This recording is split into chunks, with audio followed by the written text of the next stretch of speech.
श्री गोकुल नाथ की जय।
तो और ये स्वतंत्र यदि अधिकार कोई ने प्रदान कियो है, स्त्री को अगर स्वतंत्र सत्ता प्रदान करी है, स्त्री को यदि कोई गरिमा प्रदान करी है, शूद्रन को जो यदि कोई अगर समाज में स्थान करे है, तो वाको एकमात्र श्रेय जो है वो जा रहे हैं श्री महाप्रभु को। और यहां हमारे उनको सर्वोत्तम में नाम है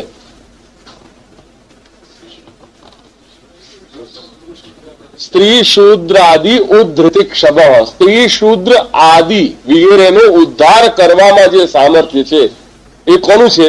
श्री महाप्रभु। स्त्री शूद्र आदि उद्धृति क्षमा।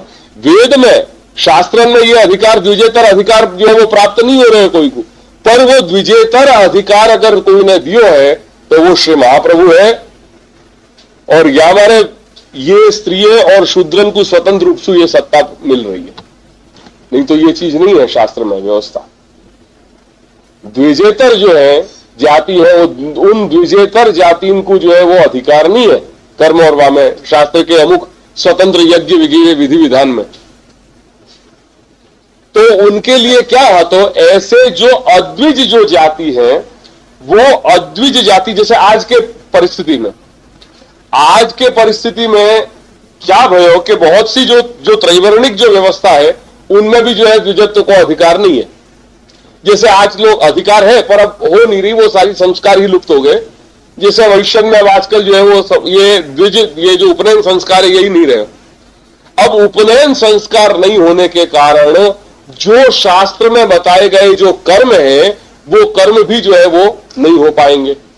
जैसे कोई पूजन है, लक्ष्मी पूजन है या चौपड़ा पूजन आप कर रहे हो या गणपति पूजन कर रहे हो या सरस्वती पूजन कर रहे हो, तो ये सारे या यज्ञ के कोई भी विधि विधान कर रहे हो, वो सब जो है वो मंत्रोच्चारण करना, मंत्र को उच्चारण आप लोग नहीं कर सकोगे। और या लिए पुराणन के अंतर्गत कुछ जो महात्म्य के श्लोक हैं, उन महात्म्य के श्लोकन को देव विषयक तत्त देव के महात्म्य विषयक जो स्तुति है उनकी, उनमें श्लोकन को संकलन करके और आप लोगन के लिए पूजन के सारे विधान बताए गए। या हमारे श्री पूजन, हम जो श्री पूजन करेंगे वो वैदिक मंत्रन के आधार पर जो श्री सूक्त इत्यादि है वह आधार से हम पूजन कर सकेंगे, जो पूजन आप लोग नहीं कर सकोगे।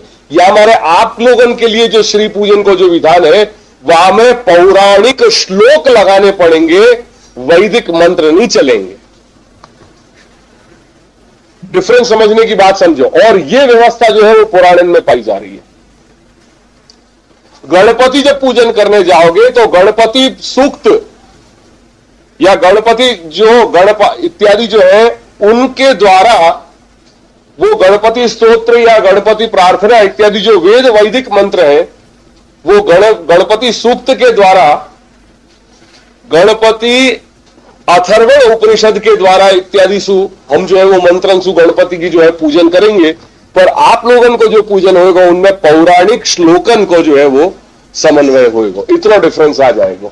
यदि आप द्विज हो जा रहे हो तो आप भी मंत्र के उच्चारण के अधिकारी बन जा रहे हो। यानी एक बात जीवन में याद रखियो कि मंत्र आप लोग नहीं बोल सको, आप श्लोक को उच्चारण कर सको। मंत्र के उच्चारण की योग्यता केवल उपनयन संस्कार के बाद ही आ रही है। आई बात ख्याल में? ये क्यों नहीं बताई ये सब चीजें? अरे अपने खुद को ही समझना। अगर अपेक्षाएं किनसे हुए, जो समझदार व्यक्ति हुए वासु तो अपेक्षा होएगा।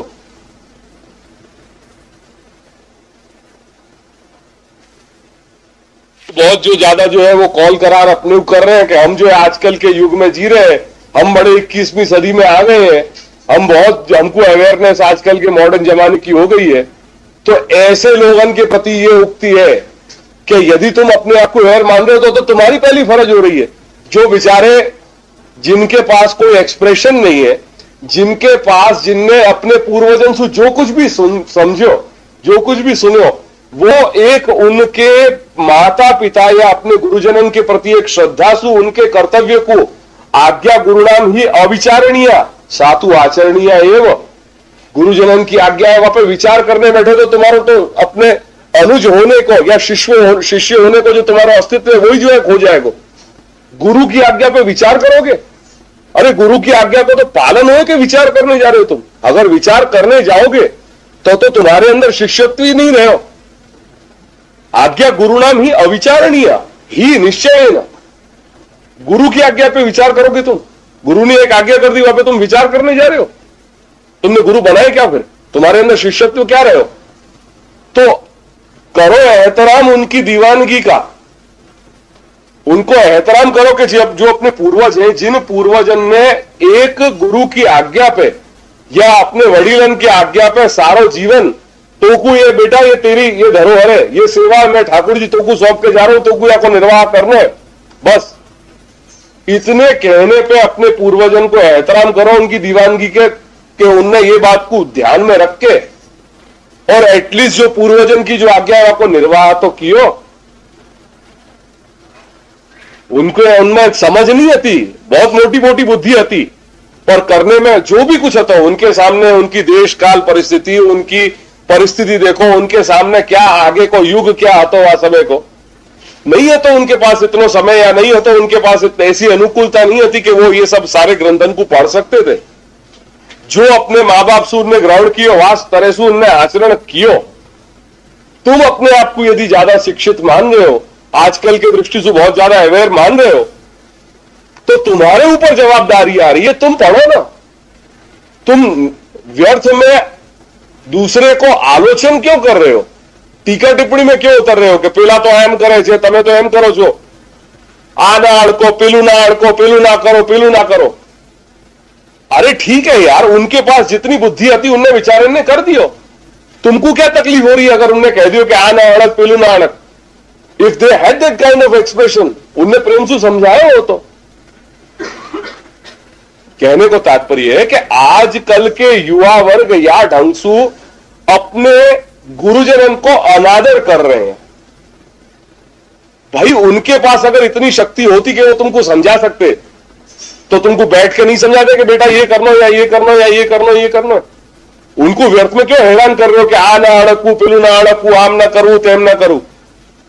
आज ये बात मुझको अखरे, ये बात जब मैं अपनी पूरी सृष्टि में डोलूं और सृष्टि में डोल के जब ये बात आवे तो युवा वर्ग के चेहरा पे एक खिलखिलाट आ जाए, अंदर से एक उनके बात को उनके बात को मैंने प्रमाणित कर दियो, वाको उनको एक सेटिस्फेक्शन हो गया अंदर से।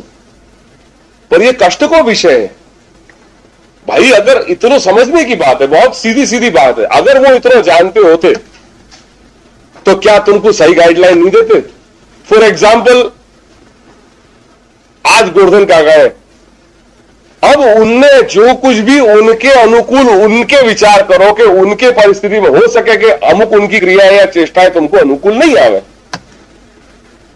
पर भाई उनको उनकी दीवानगी को एहतराम तो करो कि उनने उनकी अवस्था में, उनके देश काल परिस्थिति में आज जो कुछ भी उनने सीख लियो कर लियो, भले हो सके कि उनकी कोई चीज में लिमिटेशन हो कि वो तुमको बहुत सी चीजें वाकई सही डायमेंशन में नहीं बता सके, पर उनकी सोच को फर्क है, एक जनरेशन गैप है, एक कम्युनिकेशन गैप है आजकल के वातावरण के हिसाब से। तो हो सके कि वो जो जा ढंग से वो चीज एक्सप्लेन करनी चाहिए नहीं कर सके। यदि तुम्हारे अंदर तुम इतना सोच रहे हो कि तुम्हारे अंदर हाँ हम में इतना है, हम लोग इतने इतनी अवेयरनेस है, तो करो ना यार, तुम्हारा पहला कर्तव्य बन रहा है। गो ऑन रीड श्री महाप्रभुज ग्रंथ, पढ़ो या धर्मशास्त्र को सही ढंग में, वो तो कर्तव्य बन रहा है। तुम कौन हो ये तुम रियलाइज करोगे तो तुमको मालूम पड़ेगी कि ये कर्तव्य बन रहा है कि नहीं बन रहा है, इररिस्पेक्टिव कि तुम यहां बैठ के आज, जैसे आज फॉर एग्जाम्पल आज सत्र में यहां बैठे हो नहीं बैठे हो, या सत्र में इतने ही बैठे हैं बाकी के लोग नहीं बैठ रहे हैं, या सु क्या उनको एक वैष्णवत्व होने के नाते वो उनको ख्याल में नहीं आ रहे हो, पर क्या वो ख्याल में नहीं आ रहा हो या सु क्या ये उनके वैष्णव होने के नाते के कर्तव्य उनके हट जा रहे हैं? वो तो वहीं के वहीं स्टैंड कर रहे हैं ना। कहने को तात्पर्य सारे थॉट बैलेंस ये कह रहे हैं ये कि अगर हम अपने आप को बहुत ज्यादा सोकॉल्ड हम अपने आप को सुधारक मान रहे हैं, सोकॉल्ड अपने अंदर अगर अवेयरनेस ज्यादा आ रही है, अगर अवेयरनेस ज्यादा आ रही है तो भाई अच्छी बात है, वेल एंड गुड। अगर तुम्हारे अंदर अवेयरनेस है तो the expectations are from you कि तुम करो या बात को। कहने को तात्पर्य पूरा भार उनको या बात पे। तो તમે જ કહો કે જો આપણે આપણું ઘર મૂકી બીજે ભટકીએ તો આપણી સ્થિતિ કેવી થાય? શાસ્ત્રોમાં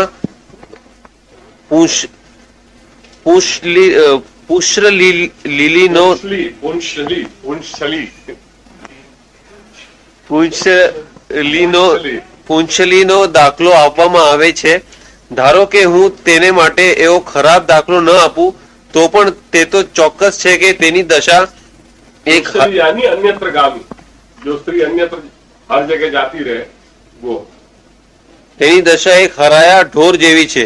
મને લાગે છે કે આમ થવામાં ધ્યેય વગરનું જીવન એ જ મુખ્ય કારણ છે। આપણામાં કહેવત છે કે સોલે સાન ને વીસે વાન। જે યુવક 16 થી 20 વર્ષ દરમિયાન જીવનના આવા ગંભીર વિષયની ઉપેક્ષા કરે છે તે જીવનનો ખરો રસ ગુમાવે છે। મનુષ્ય જિંદગી ઘણી અમૂલ્ય છે। આપણા વડવાઓ આ વાત સારી પેટે જાણતા તેથી જ તેમણે ધર્મને જીવનનો મુખ્ય વિષય બનાવેલો। ધારો કે આવો રસ કદાચ ઉત્તર અવસ્થામાં પેદા પણ થાય, પરંતુ ત્યારે તેના આસ્વાદન માટે ઘણું મોડું થઈ જાય। કોક વિરલા જ તેવા ઉન્નત રસનો ભોગ કરી શકે। ખેર મારી જાતને ધન્ય માનું છું કે બહુ મોડા થાય તે પૂર્વ આ વિષયમાં મને રુચિ પેદા થઈ છે, અને આપનો ઉપકાર માનું છું કે આપ તેની અનેક ગણી ઉત્તેજિત કરી છે।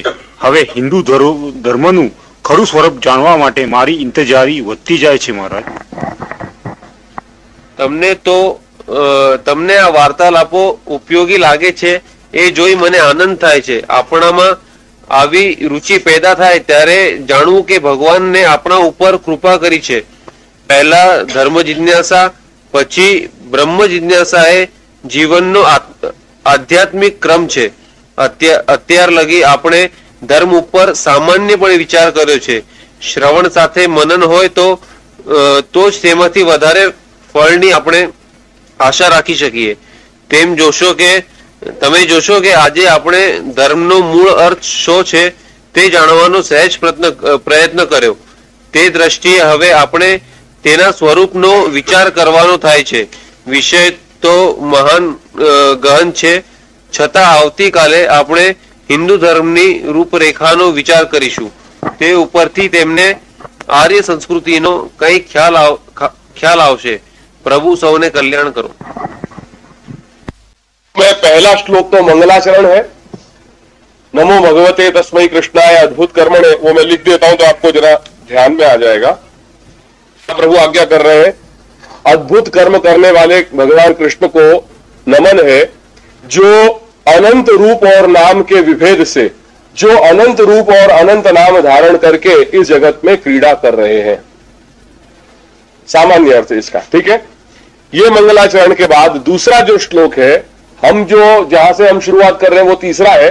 दूसरे श्लोक में ये शास्त्रार्थ प्रकरण श्री महाप्रभु ने किन जीवों के लिए लिखा है, किसके लिए लिखा है, कौन अधिकारी है इस ग्रंथ के, उसका उसमें वर्णन किया है. और तीसरे से ये सारे शास्त्र का अर्थ, शब्द क्या है, ये ग्रंथ का नाम है शास्त्रार्थ प्रकरण. शास्त्र का अर्थ इसमें बताया गया है. शास्त्र क्या, वो आगे बताएंगे कि गीता और भागवत को शास्त्र कहा गया है.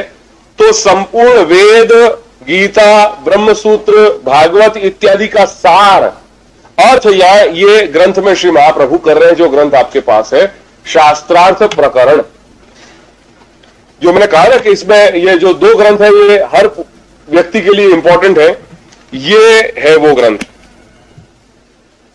इसमें दो पार्ट है, शास्त्रार्थ प्रकरण और सर्वनिर्णय. ये तत्वार्थदीप निबंध ग्रंथ है पूरा, और इसके दो पार्ट हैं, शास्त्रार्थ और सर्वनिर्णय इसमें दिए हुए हैं.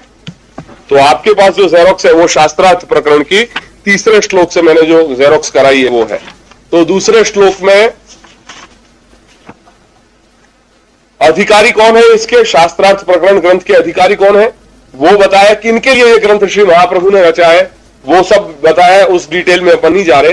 अब तीसरे से श्री महाप्रभु आज्ञा कर रहे हैं, वक्ता स्वस्य तादृश ज्ञान प्राप्तौ प्रकारम आह. अब वक्ता, वक्ता कौन है यहां, वक्ता यानी कहने वाला, बराबर है.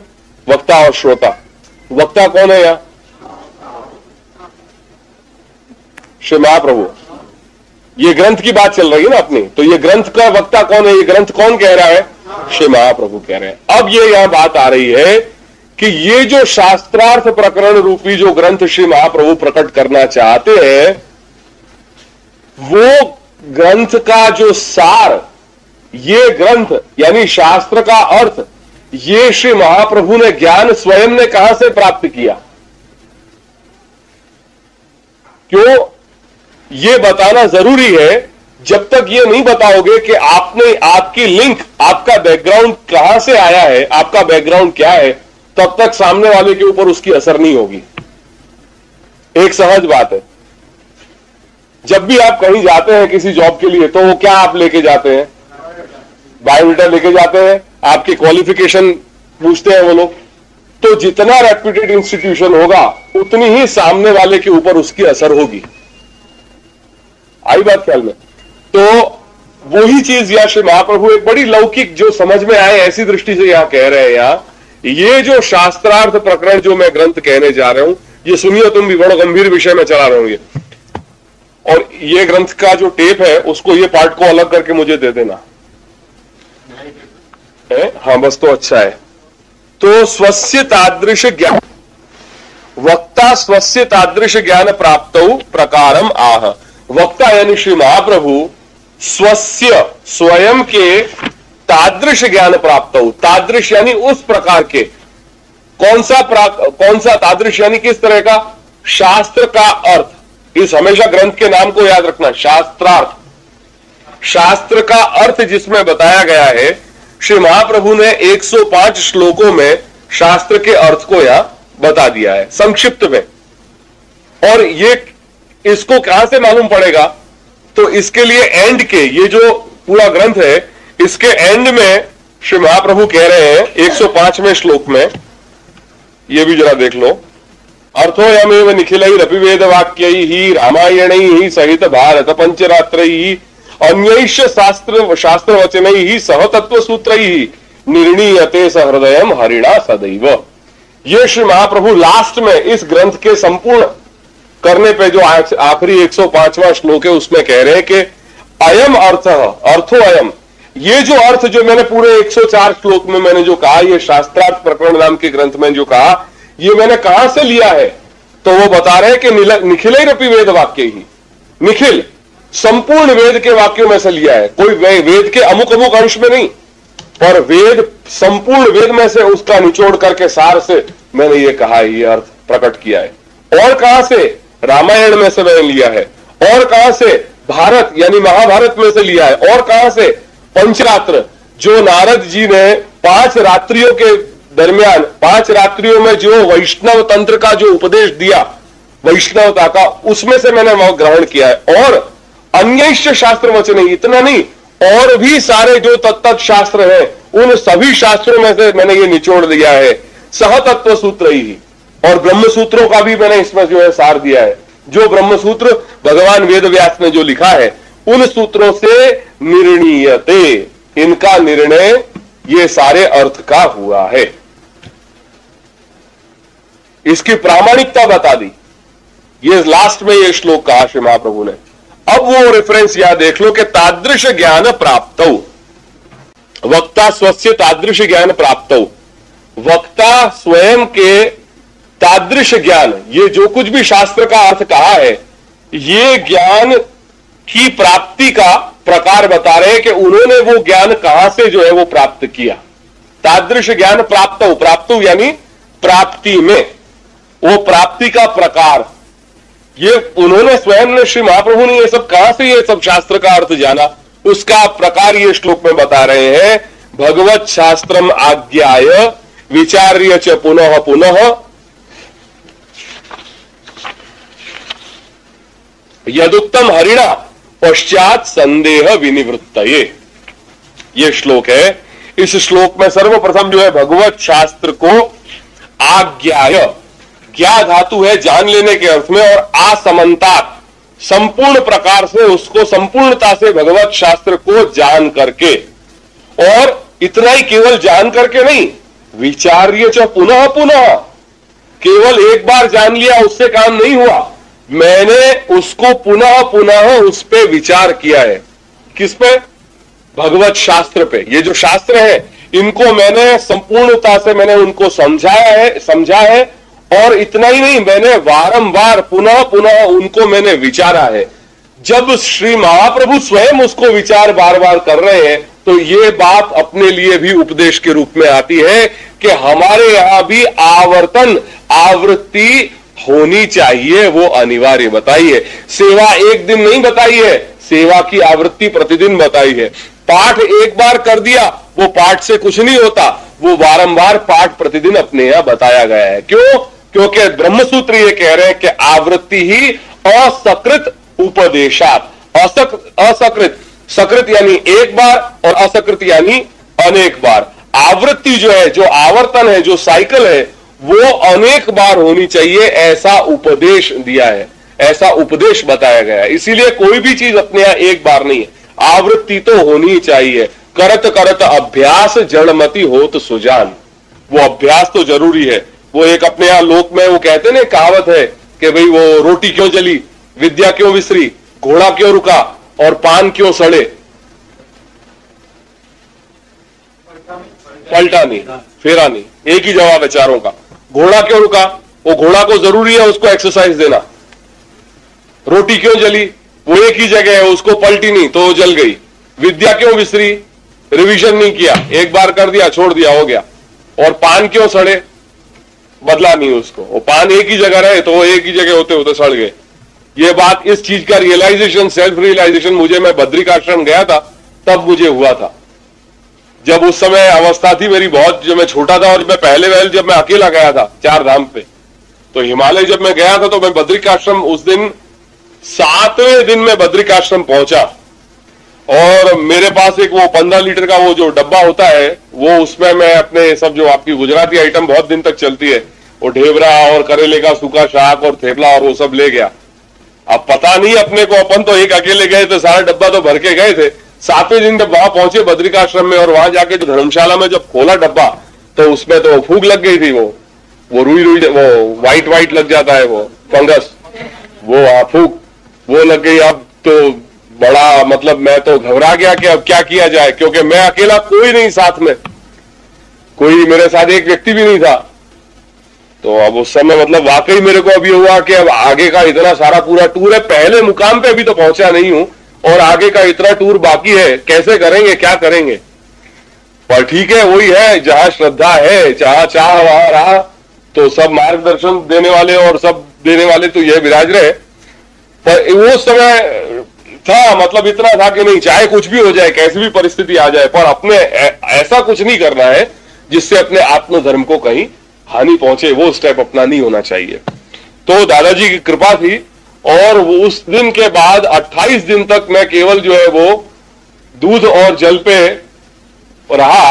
29वें दिन जब मैं अहमदाबाद आया तब आके मैंने अन्न लिया। एंड बिलीव मी, पूरे टूर में कहीं भी मुझे थकान महसूस नहीं हुई है। कई कई जगह तो मैंने वहां हिमालय में जाकर के वहां के जो वृक्ष है, वहां के जो फूल है, वो फूल मैंने खाए हैं, उनका पानी पिया है मैंने। एक बहुत बड़ा एक अच्छा एक वो मिल गया था, एक वहां का एक लोकल आदमी मुझे, विजय कुमार भट्ट, आज भी मुझे वो याद है। वो एक ऐसा व्यक्ति था कि जो मुझे सारे बीहड़ जंगलों में उसने मुझे सब जगह घुमाया और वो सर्वाइवल की सारी टेक्निक क्या है वो उसने सिखाई। वो आज भी व्यक्ति मुझे याद है, वो सब जगह मुझे ले गया था और उसने बताया कि देखो ये खा सकते हो, या ये है, ऐसा है, ये सब कर सकते हो। और दादाजी की कृपा रही कि 29वें दिन जब मैं अहमदाबाद पहुंचा हूं तो मैंने अन्न लिया है। 28 दिन जो है वो दूध और फल पे ही जो है वो पूरा निकला। तो वो अगर ये ध्यान होता कि हाँ भाई रोज खोल करके वो डब्बे को और जरा उलट पुलट कर दो तो शायद ये परिस्थिति नहीं आती। तो कह रहे कि भगवत शास्त्रम आज्ञा है। आज्ञा यहां कोई आज्ञा के अर्थ में नहीं है, ज्ञा धातु यानी जान करके, असमंता संपूर्ण प्रकार से अच्छी तरह से जान करके और विचार्य च पुनः पुनः, अनेक बार मैंने उसका जो है वो आलोड़न किया है, उसको मनन किया है, उसका चिंतन किया है वो भगवत शास्त्र को। और उससे क्या हुआ तो कह रहे हैं यदुक्तम हरिणा, जिस शास्त्र को भगवान हरि ने कहा है, हरिणा यदुक्तम संदेह विनिवृत्त है, वो फिर से मैंने जो है इनका भगवत शास्त्र को मैं कह रहा हूं। पहले किसने कहा, भगवान ने जो कह दिया उसको मैंने संपूर्ण वेद शास्त्रों को जान के उस पर मैंने वारंवार उसको विचार करके और संदेह निवृत्त हो जाए, उसके लिए मैं ये जो है सारा शास्त्रार्थ पुनः ये 104 श्लोक में सारा शास्त्र का अर्थ उसका निचोड़ मैं ये कह रहा हूं। कह रहे कि भगवत शास्त्र यानी क्या, भगवत शास्त्रम आज्ञा है। श्री महाप्रभु कह रहे हैं कि उन्होंने, श्री महाप्रभु ने जो भगवत शास्त्रम आज्ञा है ये जो मूल श्लोक में जो कहा है उसका यह रेफरेंस देखिए, भगवत शास्त्रम आज्ञायेति ये पद का प्रयोग किया है। भगवत शास्त्रम आज्ञायेति ये लिखा है ना, तो ये बोल्ड में है, भगवत शास्त्रम आज्ञा है, ये बोल्ड में है, दिखाई दिया, बराबर है ना। अब उसको कह रहे हैं कि अन्यथा अनाप्तत्वम स्यात्, भगवत शब्द का जो प्रयोग यहां श्री महाप्रभु ने कर दिया, उससे आपने लिंक अपना, उससे लिंक बता दी, उससे अपना रिलेशन बता दिया, उससे संबंध बता दिया। ये शास्त्र कैसा है, भगवान से जुड़ा हुआ है, और जब भगवान के साथ जुड़ा हुआ है दैट मीन्स कि उसमें अनाप्तता, आप्तता यानी प्रमाण और अनाप्तता यानी अप्रमाण। भगवान का शास्त्र है ये, भगवान ने कहा हुआ है, इसलिए ये पद के प्रयोग करने से इसकी आप्तता में कहीं कोई प्रश्न नहीं है। भगवान ने लिखा है दैट मीन्स कि कोई इसमें प्रश्न चिन्ह नहीं कर सकता है। अगर यह केवल शास्त्र होता, भगवान शब्द नहीं कहा होता, तो कोई भी यह क्वेश्चन कर देता कि भाई किसका शास्त्र है ये, किसी व्यक्ति ने लिखा है, और अगर व्यक्ति ने लिखा है तो उसमें प्रमाण, उसकी प्रामाणिकता इतनी नहीं मानी जाएगी।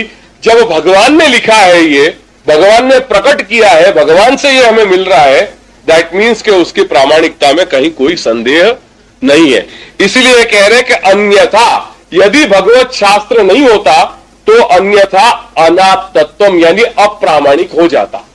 यदि भगवत शास्त्र नहीं होता तो मेरा भार कहां है, वो भार को समझने की कोशिश करना।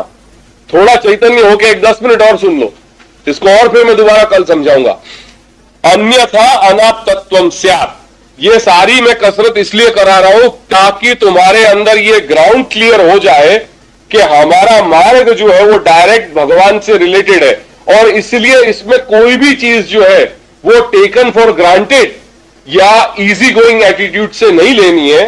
वो चीज का भार, उसमें प्रमाण क्या है, वो प्रमाण मैं यहां पे तुम्हें दे रहा हूं, ये जिससे कि कोई भी अन्य संप्रदाय वालों को बता सकते हो ये चीज कि देखो हमारा शास्त्र जो है, हमारे श्री महाप्रभु का ये जो ब्रह्मवाद है, ये हमारे श्री महाप्रभु का जो पुष्टि मार्ग है, ये पुष्टि मार्ग के पीछे क्या भार रहा हुआ है, क्या बैकग्राउंड है, ये केवल कोई एक स्वतंत्र मस्तिष्क की कल्पना नहीं है, पर स्वयं भगवान को जो अभिलषित था, भगवान को जो अभिलषित मार्ग था, वो भगवान के इच्छा का जो मार्ग था वो पुष्टि मार्ग है।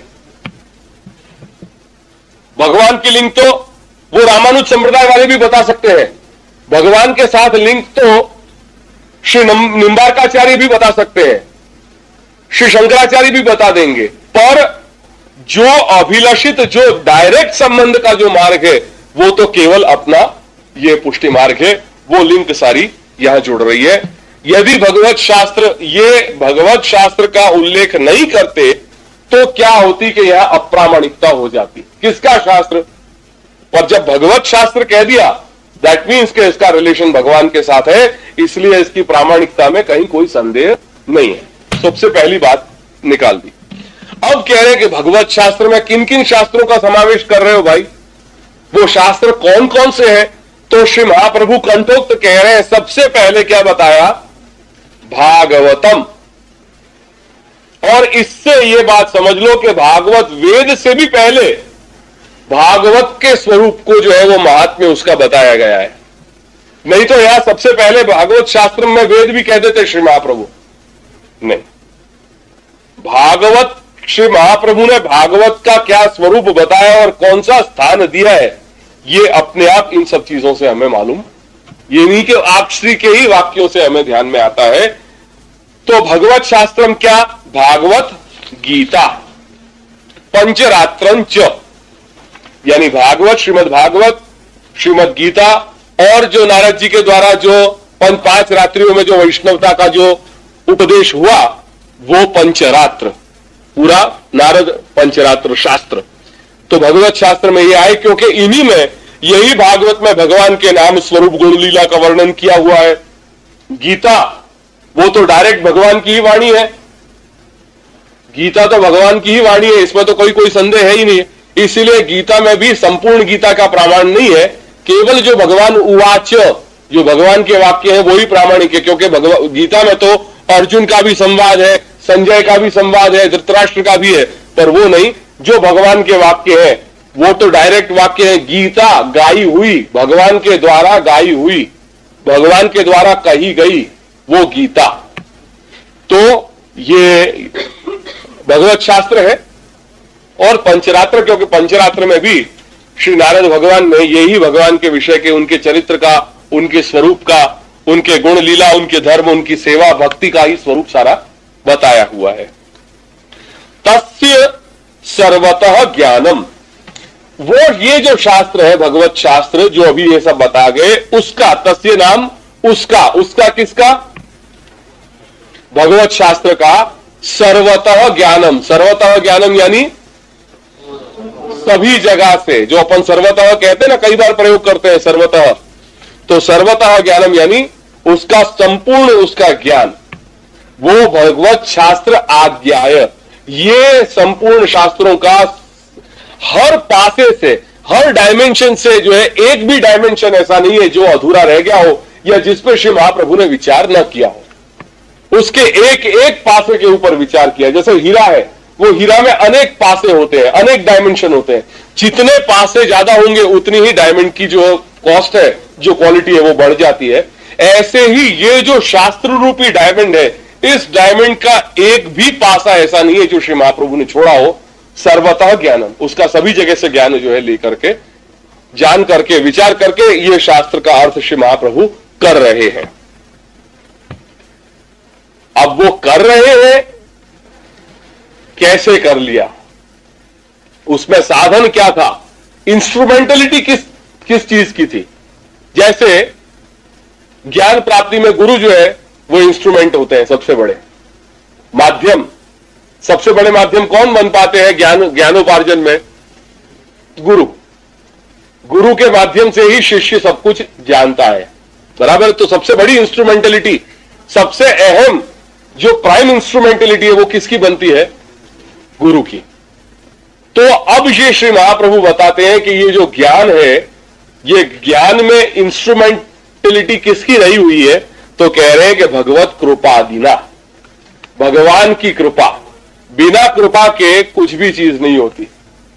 कृपा वो भगवान के अंतर्निहित एक ऐसा असाधारण धर्म है, ऐसा विलक्षण धर्म है कि जिस कृपा का प्रयोग, जिस असाधारण धर्म का प्रयोग भगवान केवल जो स्वयं के जो जीव हैं, जिनके ऊपर स्वयं ने अनुग्रह किया है, जिनका स्वयं ने अंगीकार किया है, ऐसे ही जीवों के लिए भगवान अपने कृपा रूपी विशेष धर्म का प्रयोग करते हैं।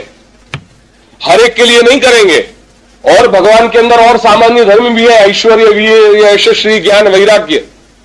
तो उन धर्मों से भी जो है जीव का कल्याण कर सकते हैं या करवा सकते हैं। पर जो स्वयं के जीव है, जिनको भगवान ने अंगीकार किया है, उनके लिए तो वो स्वयं का उपयोग करते हैं। वहां डायरेक्ट जो है वो सेंट्रल गवर्नमेंट से रूलिंग है, वहां कोई जो है वो स्टेट गवर्नमेंट का जो है वो रूलिंग नहीं है। आई बात ख्याल है? तो ये जो है भगवत कृपादिना, ये जो कुछ भी भगवत शास्त्र का मैंने ज्ञान लिया है, वो ज्ञान मैंने कहां से लिया है? भगवान की कृपा से। एक श्लोक कर देता हूं बस, फिर बात में रखता हूं। तुम्हारे यार ये जो जब मैं करता हूं ना, वो उसमें मुझे रस नहीं आता है, इसमें मुझे आनंद आता है। और तुम्हारे को अभी स्टेज वो है कि वो करानी है मुझे। तकलीफ ये है, अब जल्दी 1, 2, 3, 4 सत्र कंप्लीट करो, फिर आओ इसमें, तब मजा आए मुझे कुछ कहने में, तब थोड़ा अखाड़े में लड़ने का मजा आए।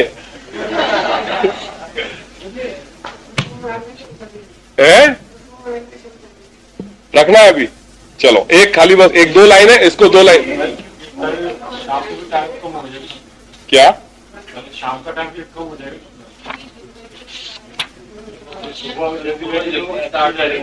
अभी यहां तक खाली ये 1 लाइन और कंप्लीट कर दो।